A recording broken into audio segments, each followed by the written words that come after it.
Good afternoon. It's September 25, 2024. We're critiquing the news. The article on your screen is from the Cairns Post, and it's titled Healthy Payout Startles Minister.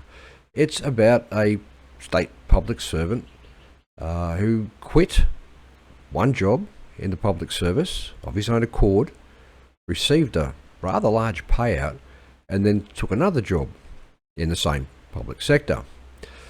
Now, this chap was a chief operating officer, and the chief operating officers of major companies tend to earn high salaries and bonuses because the long-term survival of their companies rides on their skills.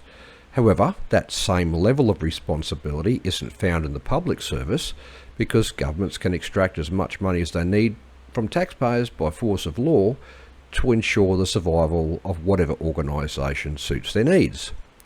The extraction of money by government is ultimately enabled by their monopoly on legalised violence, which is not yet an option for the corporate world.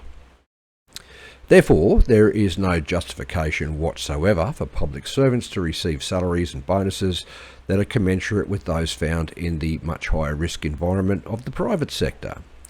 The commonly used argument justifying eye-watering taxpayer-funded salaries, such as the Chief Operating Officer of Queensland Health was receiving, is that the public service needs to attract the best people. However, there's usually no evidence that the individuals receiving the high public sector salaries would even be employable in equivalent roles in the private sector.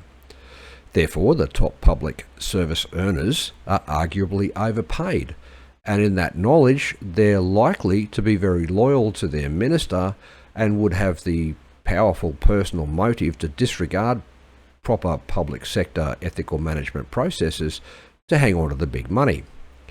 A public sector chief operating officer who collects a taxpayer-funded salary of almost $1 million in 1 year might not be excellent, but he or she would be absolutely obedient.